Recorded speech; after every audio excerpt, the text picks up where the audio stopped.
வணக்கம் மக்களே. இன்றைக்கி மே 1 எல்லாருக்கும் உழைப்பாளர் தின நல்வாழ்த்துக்கள்.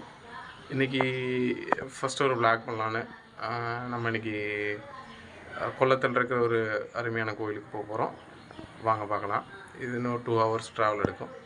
2 ஹவர்ஸ் ட்ராவல் பண்ணி நான் உங்களை இந்த கோயில் காட்டுறேன். அந்த கோயிலோட சிறப்பெல்லாம் சொல்கிறேன். அது பீச்சில் இருக்குது. ஆக்சுவலாக கோயில் கடலில் இருக்குது. ஸோ காட்டலாம், வாங்க பார்க்கலாம். ஓகே.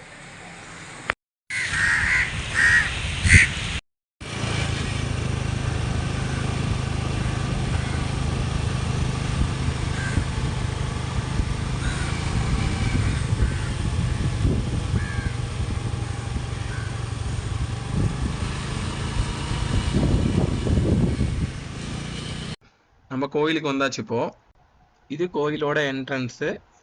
உள்ளே போய் பார்க்கலாம் வாங்க கோயில் எப்படி இருக்குன்னு.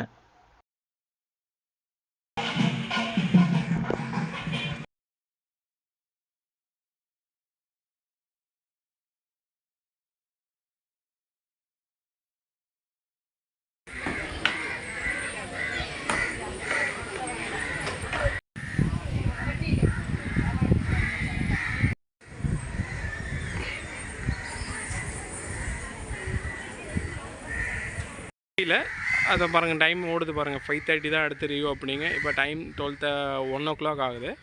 ஸோ இது மெயின். இன்னொரு கோயில் அந்த சைடு இருக்குது பாருங்கள். இது 2 தான் மெயின் கோயில். இதில் தான் தேவியமாக இருப்பாங்க. ஸோ டைமுக்கு வந்தீங்கன்னா சாமியை பார்த்துட்டு போகலாம். என்ட்ரன்ஸு இந்த கோயில் நீங்கள் எப்படி வந்தீங்கன்னா ஃபஸ்ட்டு ஆக்சுவலாக க்ரௌடாக இருக்கிறப்பெல்லாம் நீங்கள் இந்த க்ரௌடில் நின்று வர மாதிரி இருக்கும். இன்றைக்கி பட் க்ரௌடு இல்லை. ஸோ க்ரௌட் இல்லாதனால டேரெக்டாக போய் நம்ம சாமி பார்த்தாச்சு. பிரசாதமாக கொடுக்கறது தொடர்ச்சியாக 7 வாரம் கட்டுறது, தொடர்ச்சியாக 7 மணி கட்டுறது, இது ஒரு ஐதீகங்க. இந்த 7 மணி கட்டுறது வந்து எதுக்குன்னா உங்களுடைய நீங்கள் என்ன வேண்டிக்கிறீங்களோ அது எல்லாமே நடக்கும். இந்த 7 மணி கட்டி வாரத்தில் 7 நாள் 7 மாதம் இந்த மாதிரி தொடர்ச்சியாக நீங்கள் மாதம் வந்து கட்டுறதும், இல்லை ஒரு சில பேர் வர முடியல அப்படிங்கன்னா ஒரே நாளில் 7 மணி கட்டுவாங்க. ஸோ அந்த 7 மணி கட்டி 7 முறை நான் அந்த வீடியோவில் காட்டியிருப்பேன். 7 முறை இந்த மரத்தை சுற்றி வந்து கட்டுறது மூலிமா குழந்தை வாக்கியமும் அவங்க வேண்டுதல் நிறைவேறுங்கிறது இங்கே உள்ள பழக்கம். இந்த கோயில் அதுபடி நிறைவேற்றிருக்கு. இது ரொம்ப பழமையான கோயில். ஸோ அதான் உங்களுக்கு நீங்கள் பார்த்துட்ருப்பீங்க மரத்தில். இந்த மரத்தில் எவ்வளோ மணி இருக்குது பாருங்கள். கட்டுறதும் இந்த தொட்டில் கட்டுறது, குழந்தை பாக்கியம் வேணும் அப்படிங்கிறவங்க இந்த தொட்டில் வாங்கி கட்டுறது. ஆக்சுவலாக நீங்கள் அங்கே அர்ச்சனை சீட்டு வாங்கினீங்கனாலே அந்த அர்ச்சனை சீட்டுக்கு உள்ளே நீங்கள் சாமி மூலவர்கிட்ட கொடுக்குறப்ப அங்கே உங்களுக்கு அர்ச்சனை சீட்டுக்கு வெளியே வந்து உங்களுக்கு அர்ச்சனை சீட்டில் அதே அர்ச்சனை சீட்டு வெளியே உங்களுக்கு அர்ச்சனை சீட்டு ப்ளஸ் இந்த மணியோடு சேர்த்து தான் உங்களுக்கு கொடுப்பாங்க.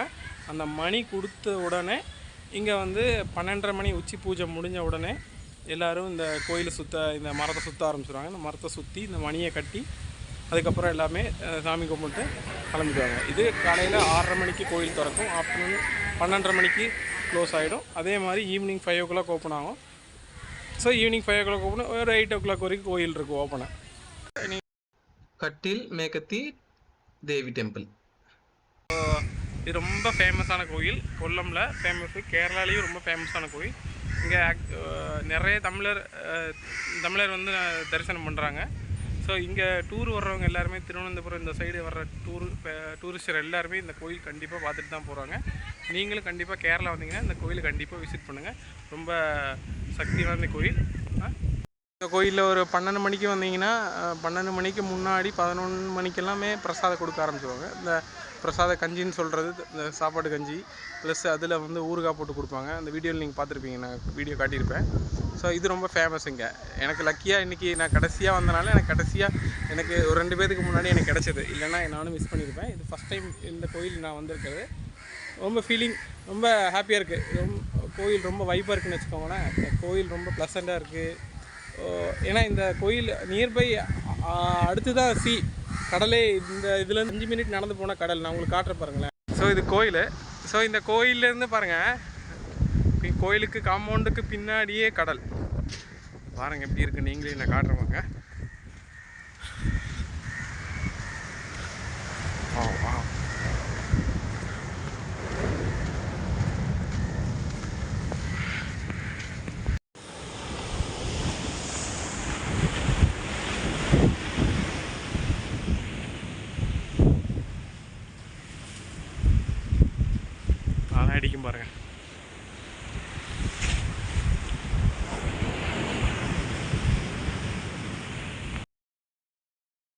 இந்த கோயில் கடலுக்கு எவ்வளோ பக்கத்தில் இருந்தாலுமே இந்த 2004 சுனாமி டைம் அப்போ இந்த கோயிலுக்கு எந்த ஒரு பாதிப்புமே ஆகலை.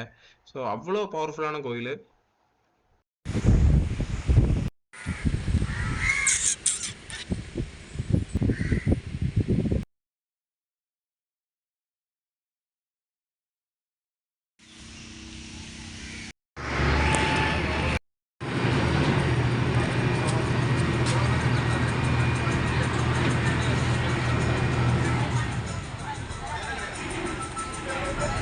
ஸோ ஆக்சுவலாக பஸ்ஸில் வர்றவங்க பஸ்ஸில் வந்து அந்த சைடு ஆப்போசிட்டு கரையில் நின்றுட்டாங்கன்னா ஸோ அங்கேருந்து இந்த கோயிலுக்கு போகிற ரூட்டுக்காக இங்கே கொண்டு வந்து சேர்க்கறதுக்காக தான் இந்த கனெக்டிங் போட்டு. ஸோ இந்த கனெக்டிங் போட்டில் இப்போ எல்லோரும் ஏறிட்டாங்க.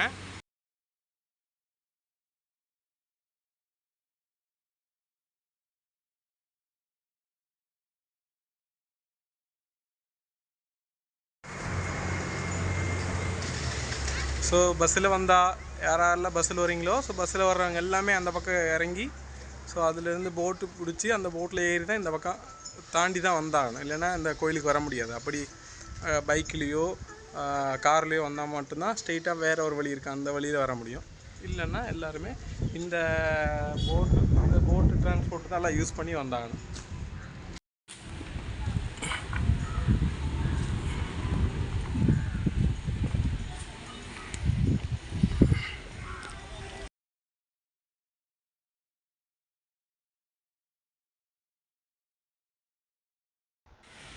இப்போ அங்கே ஆளுங்கள்லாம் இறங்கிட்டு இருக்காங்க.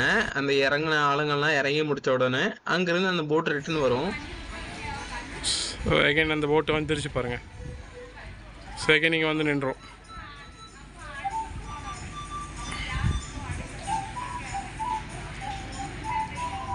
ஸோ இது ஆஃப்டர்நூன் டைமுங்கிறதுனால இந்த கடை வீதி எல்லாமே க்ளோஸில் இருக்கு.